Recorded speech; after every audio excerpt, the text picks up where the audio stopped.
मैं तो इसमें आप बोल रहे हो कि वो पितर थे जो पितरा कर उस शेर की योनि में चला गया। हाँ जी। और पितर पर कहाँ रह गया, वो तो अगली जिंदगी में चला गया, अगली जुन्नी में चला गया।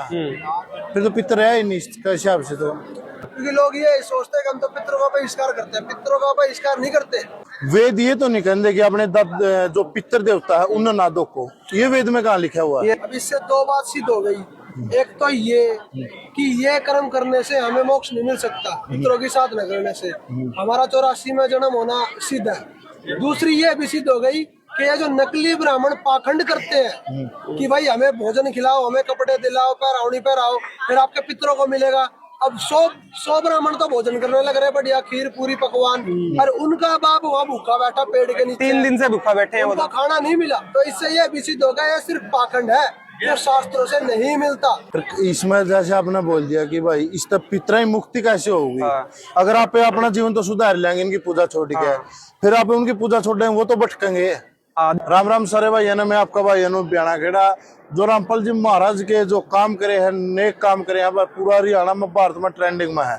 फिर यहाँ आने के बाद दनाना आश्रम में पहुंचा तो इसमें आने के बाद कई बात चली, ऐसा लग रहा है ये भाई है जो ज्यादातर वीडियो बनाओ, ये भी मैंने इसकी वीडियो देखी तो ज्यादातर बात भाई की हिंदू विरोधी आई है।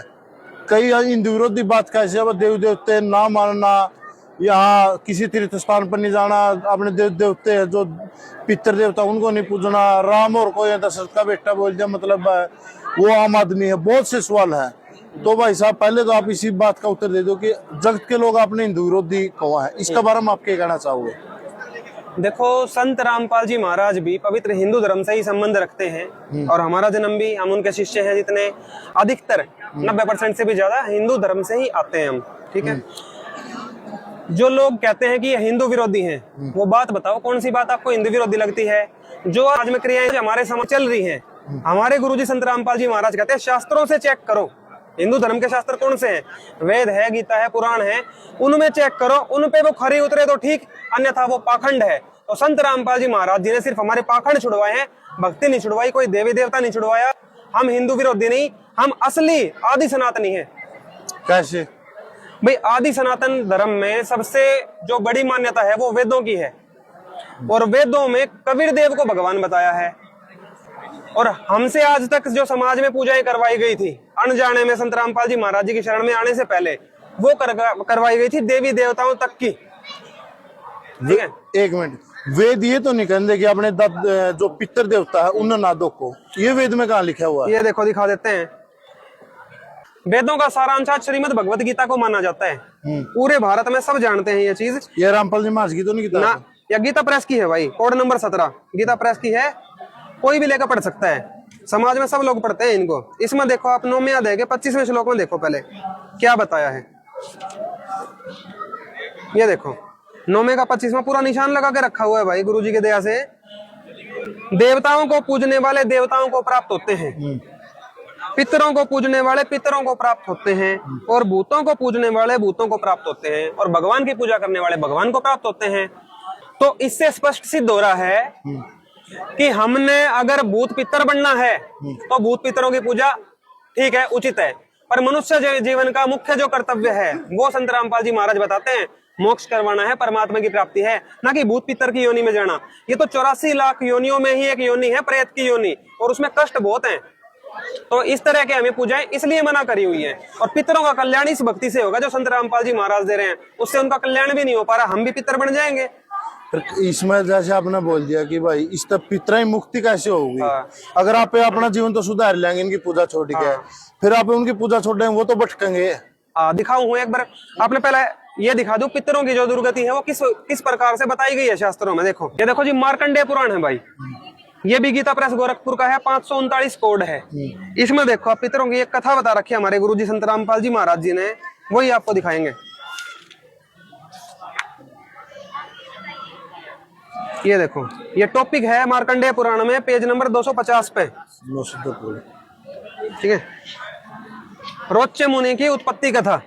ये देखो, मार्कंडेय जी कहते हैं, ब्राह्मण पूर्व काल की बात है, प्रजापति रुचि ममता और अहंकार से रहित इस पृथ्वी पर विचरते थे। रुचि नाम के ऋषि थे, भक्ति करते थे, उन्हें किसी से भय नहीं था, वे बहुत कम सोते थे।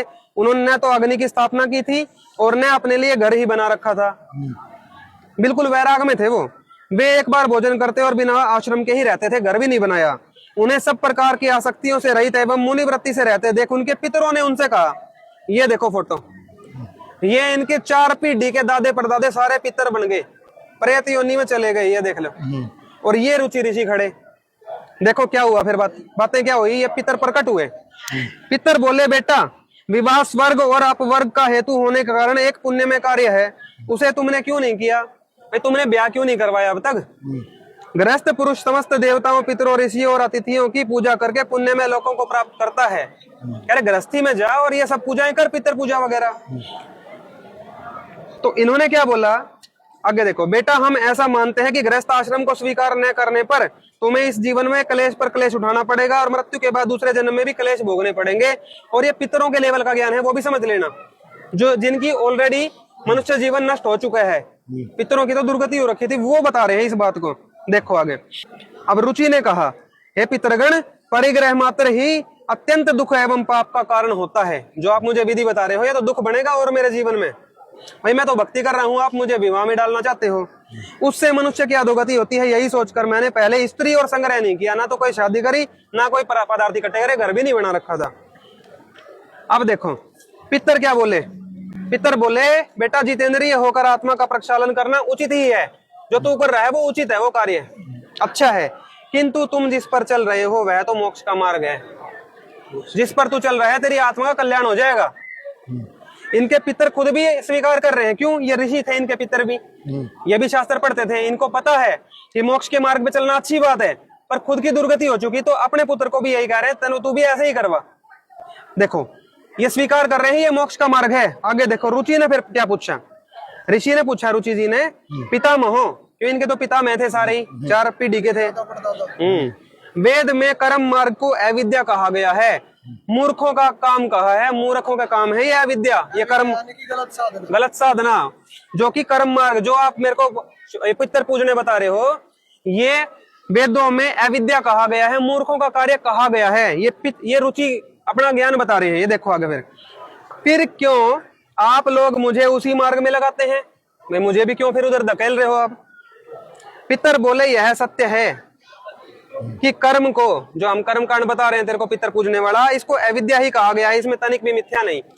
तो संत रामपाल जी महाराज बता रहे हैं कि इन पितरों का तो खुद का जीवन नष्ट हो गया था, इनको तो पूर्ण परमात्मा की भक्ति मिली नहीं। अपने रुचि, जो इनका एक पुत्र था, पुत्र मान लो इन सब का, इसको भी पितर पूजा में लगा के इसका भी जीवन नष्ट करवाया, इसने फिर ब्याह करवाया और मोक्ष मार्ग से भटक गया ये। तो ये पितरों की आप देख सकते हो, 4 बन गए, 5वां और खड़े हो जाएगा आगे ऐसे तो पितर पूजा करके। और गीता का नियम था कि पितर पूजने वाले पितर बनेंगे, इनके 4 तो बन गए, 5वां ये रेडी कर लिया इनने। एक आपको ऐसी कथा दिखाते हैं, उससे कति स्पष्ट हो जाएगा मुक्ति कैसे हो पितरा की, पितरा की मुक्ति का भी दिखाओगे। एक कथा देखो एक बार, आप एक बार और प्रैक्टिकल पितरा की मुक्ति भी बताओगे, क्योंकि समाज की शंका दूर होना जरूरी है। बिल्कुल, क्योंकि लोग ये सोचते हैं कि हम तो पितरों का बहिष्कार करते हैं, पितरों का बहिष्कार नहीं करते। हमारे गुरुजी संत रामपाल जी महाराज कहते हैं कि अगर कोई कुएं में पड़ जाना तो उसकी गैल कुएं में नहीं पड़ना चाहिए, उसको निकालने का साधन करना चाहिए, कि तो रस्सी ढूंढ के लाओ, रस्सी फेंक के फिर उसने बाहर काट है, तो खुद भी हम कुएं में कूद जाएंगे तो हमारा भी जीवन नाश हो जाएगा। तो ऐसे ही हमारे पितर गलत साधना करके पितर बन गए, मोक्ष का मार्ग उन्हें मिला नहीं। अब हमें गुरुजी संत रामपाल जी महाराज ने मोक्ष का मार्ग दे दिया, अब हम इस मोक्ष के मार्ग पे चल के पितरों का भी उद्धार करेंगे, लेकिन उसकी एक विधि है, और वो विधि संत रामपाल जी महाराज ने बताई है। तो पहले हम आपको ये दिखाएंगे कि पितृ साधना पाखंड कैसे है। अब नानक जी के देखना, आप नानक जी की कथा है। गुरु नानक देव जी हिंदू धर्म में जन्मे थे, पवित्र हिंदू धर्म में जन्म होने के कारण वो भी पितर पूजा और ये पहले करते थे, और उसके बाद उन्होंने कबीर साहब का जब ज्ञान मिला, उनको सचखंड का दर्शन हुआ, तो उनका मार्ग तो बदल गया, उन्होंने और लोगों को व्याकल लगाई, वो दिखाएंगे आपको। अब दिखाते हैं नानक देव जी के एक भगत की आपको कथा, जो आज कलयुग का स्पष्ट प्रमाण है कि पितरों की दुर्गति किस प्रकार होती है। ये देखो, भाई बाले वाली श्री गुरु नानक देव जी की जन्म साखी, और कहाँ छपी है ये आप देख लो जी, दिखा दो इसको। भाई चतर सिंह जीवन सिंह संघ अमृतसर, इसमें आ जाओ आप, साखी दूनी चंद की, पेज नंबर 428। ये देखो जी, साखी दूनी चंद खतरी से। एक दिन श्री गुरु नानक देव जी महाराज नगर में गए, अपने शिष्यों के वहां जाते रहते थे। वहां एक क्षत्रिय तहसील लाहौर का रहता था, वह अति धनी था, वह गुरुजी को बहुत सत्कार के साथ अपने घर ले गया। उस दिन उसके घर में बहुत चहल पहल थी। गुरुजी ने पूछा, आज आपके घर में कौन सा उत्सव है? उसने कहा, आज मेरे पिताजी का श्राद्ध है, कनागद है। उसके उपलक्ष्य में 100 ब्राह्मणों को भोजन खिलाया है। देखो कितना अच्छे स्वभाव का आदमी था कि आदमी तो नॉर्मल आदमी तो एक ब्राह्मण को खाना खिलाता है, ये पितरों के लिए इतना समर्पित था, ये तो 100 ब्राह्मणों को खिला रहा था एक बार में। गुरुजी ने कहा, तेरा पिता तो आज 3 दिन का भूखा है, इतना ही खिला रहे तो इन ब्राह्मणों को। वह तो उस सामने वाले वन में बगियाड़ की योनि में होकर बैठा है, बाग बना बैठा है। उसके लिए वहां भोजन ले जा, डरना नहीं, तुमको देखकर उसकी मनुष्य बुद्धि हो जाएगी। नानक देव जी ने जो परमात्मा से प्राप्त शक्ति थी, उसकी सिद्धि से उनको ये बताया कि भाई तेरे पिताजी जो बाग बने बैठे हैं, उनसे तेरी बात भी करवा दूंगा, जा तू भोजन लेकर जा। अब दुनी चंद भोजन लेकर वहां गया, देखा कि एक वृक्ष के नीचे व्याकुल हालात में बैठा है। उसने भोजन उसके आगे रख दिया और कहने लगा, है पिताजी, मैंने तो आपके निमित्त 100 ब्राह्मण को भोजन दिया। हे पाठक, उस बगियाड़ की बुद्धि गुरुजी के वर से मनुष्य के जैसी हो गई। दुनी चंद ने कहा, है पिताजी, आप तो बहुत ही उत्तम कर्म वाले थे।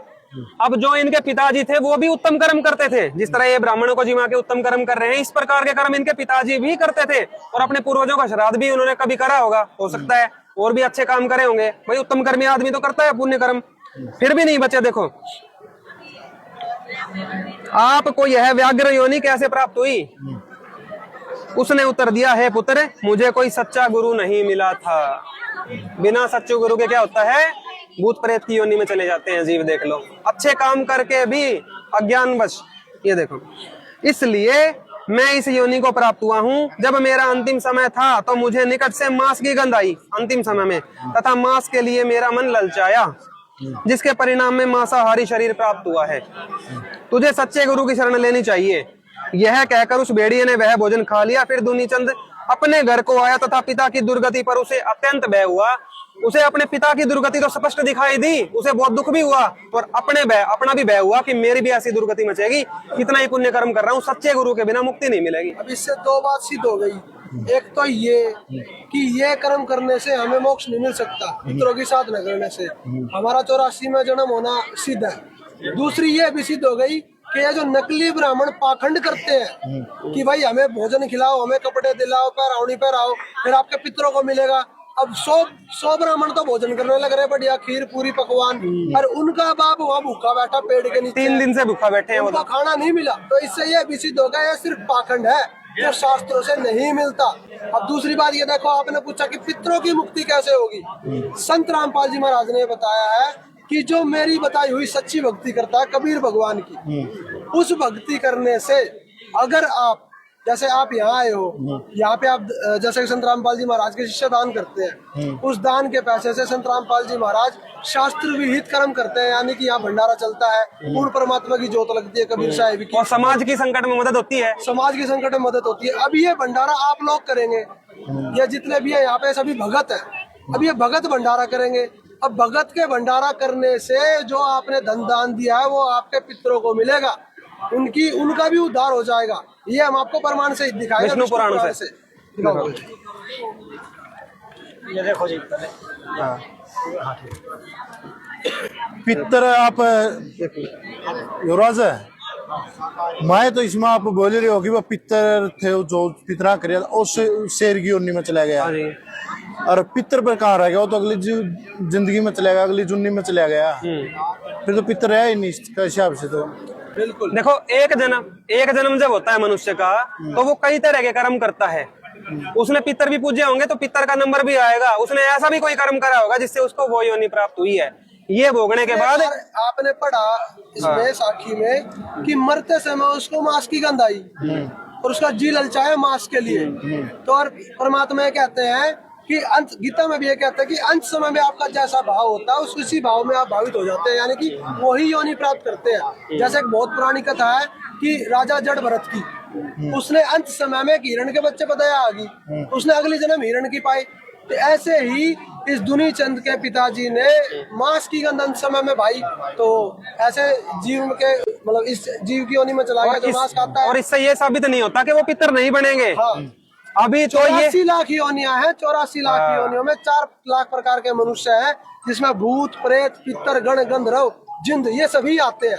तो 84 लाख योनियों में इसका एक कर्म ये भी था, ये बाघ बनने का, और अब पितर बनने का कर्म ये तरतीब आएंगे, जैसे स्टेप बाय स्टेप, पहले ये, फिर ये, फिर ये, फिर ये, ऐसे जाते सारे ही जाएंगे। कर्म भोगने पड़ते हैं इनको, क्योंकि सच्चा गुरु मिला नहीं, पाप नष्ट होंगे नहीं, सारे भोगने पड़ेंगे जो जो करें कर्म। अब आपको दिखाते हैं विष्णु पुराण से कि पितरों का मोक्ष की विधि असली क्या है। ब्राह्मणों को भोजन देने से तो हो नहीं रही, दूसरी विधि है क्या, ये देखो जी। ये है 48 नंबर कोड, गीता प्रेस गोरखपुर का श्री विष्णु पुराण। इसमें आ जाओ तृतीय अंश के 16वें अध्याय में, तृतीय अंश के 15वें अध्याय में आ जाओ। अब क्या बताया है, हे भूपाल, पितृगण का आधार चंद्रमा है और चंद्रमा का आधार योग है, इसलिए श्राद्ध में योगी जन को नियुक्त करना अति उत्तम है। योग क्या होता है, पहले आप ये सोचो योग क्या होता है। योग यहाँ पे वो नहीं है कि प्राकृतिक चिकित्सा अपने शरीर को ठीक करने वाला, नहीं, भगवान को प्राप्त करने की विधि, भगवान से मिलने की जो विधि है उसको योग कहा गया है शास्त्रों में। देखो योग मतलब जोड़, आपकी आत्मा का भगवान से कनेक्शन करवा दे, जोड़ करवा दे, उसको योग कहते हैं। उस भक्ति को भी योग जो कहते हैं। भक्ति करता है सच्ची भक्ति, उसको योगी कहते हैं। हाँ। अब देखिए आप, ये देखो, तो श्राद्ध में योगी जन को नियुक्त करना अति उत्तम है, जो पूर्ण गुरु से दीक्षित है। हे राजन, यदि श्राद्ध भोजी 1 सहस्त्र ब्राह्मणों के सम्मुख एक योगी भी हो तो वह यजमान के सहित उन सभी है, उन सब का मतलब 1000 पंडितों का भी उद्धार कर देगा, और पितरों का भी और पितरों के बच्चों का भी। तो और जो 1000 पंडित बैठे हैं सामने अगर, तो वो नहीं कर पाएंगे, पर एक अगर पूर्ण संत का शिष्य सही जो भक्ति कर रहा है शास्त्रों के अनुकूल, संत रामपाल जी महाराज जी से नाम लेके जैसे आज हो रही है, वो उसके भोजन करने से उद्धार हो सकता है, पर 1000 पंडितों का नहीं हो पा रहा, विष्णु पुराण बता रहे हैं। तो अब यहाँ तो लाखों। आपने ये बोल दिया, कहना ये चाहोगी 101 पीढ़ी बोला था हाँ जी। आपने, आने वाली आने वाली नहीं है, चली मतलब 50 पिछली गई, 50 अगली चलो लगा लो। एक लगा लो हिसाब, मान के लगा चलो। दो। एक लगा जैसे मैं तो पूर्ण संत की परमात्मा ही शरण में हूँ, मेरा आने वाला लड़का ही लगा लो आप, मनस मार दिया, को सच्चा साधु संत ना मार दिया, गाय काट दिया, उसकी कैसे मुक्ति होगी। देखो ऐसा है, जैसे मान लो अगर आपने नाम ले लिया और आपने नाम लेके मोक्ष प्राप्त कर लिया, अब आपकी 101 पीढ़ी जो गई भी और जो आने वाली है, जो कोई किसी भी योनि में हो, जो कैसा भी कर्म करता हो, ये रूल है। संत रामपाल जी महाराज उसे मनुष्य जन्म देंगे, मनुष्य जन्म देके उद्धार किसे कहते हैं, मनुष्य जन्म देंगे, जन्म देके उसको नाम दीक्षा देंगे, वो सच्चे गुरु की शरण लेगा। अब नाम दीक्षा लेने के नियम क्या है, आपको दारू नहीं पीनी, मांस नहीं खाना, बुराई नहीं करनी, कोई भी व्यभिचार नहीं करना, दुराचार नहीं करना, आपको नेक नीति से भक्ति करनी है और फिर आपका मोक्ष हो जाएगा। तो संत रामपाल जी महाराज आपकी 101 पीढ़ी को मनुष्य जन्म देके अपनी शरण में लेंगे, उनको सही रास्ता दिखाएंगे, उनकी आत्मा को शुद्ध करेंगे और भक्ति करवा कर उनको मोक्ष प्राप्त करेंगे। ऐसे पाप कर्म में वो कभी पढ़ेंगे ही नहीं, ऐसे पाप कर्म में वो कभी पढ़ेंगे ही नहीं। आप संत रामपाल जी महाराज के नियम पढ़ लो, जो लोग मांस खाते भी थे उन्होंने भी छोड़ दिया, तो गाय काटने की तो बात ही छोड़ दो, वो तो माता का दर्जा दिया है उन्होंने। ये था पितरा का बड़ा मामला। आखिरी में पितरा का बारे में आप क्या कहना चाहो, जो मेरे जैसे भक्त है जो पितरा न मानना है और छोड़ नहीं सकते, कम शब्दों में ज्यादा बात समझा दो। कम शब्दों में ज्यादा बात हमारे गुरुजी ने बता रखी है। परमात्मा कहते हैं कि भूत जुनी जा छूट है, पिंड दान करंत, और गरीब दास साची कहे नहीं मिला भगवंत। इस मनुष्य जन्म का उद्देश्य भगवान पाना है, पितृ पाना नहीं। अब मैंने भगवान नहीं पाया तो मैं पितर बन गया। ऐसे ही संत रामपाल जी महाराज कहते हैं, अगर आपको पितरों का भी उद्धार करना है और अपना भी उद्धार करना है तो पूर्ण संत की शरण लो, जिससे आपको पितरों को भी मोक्ष मिलेगा और आपको भी मोक्ष मिलेगा, दोनों की जिंदगी सुधर जाएगी।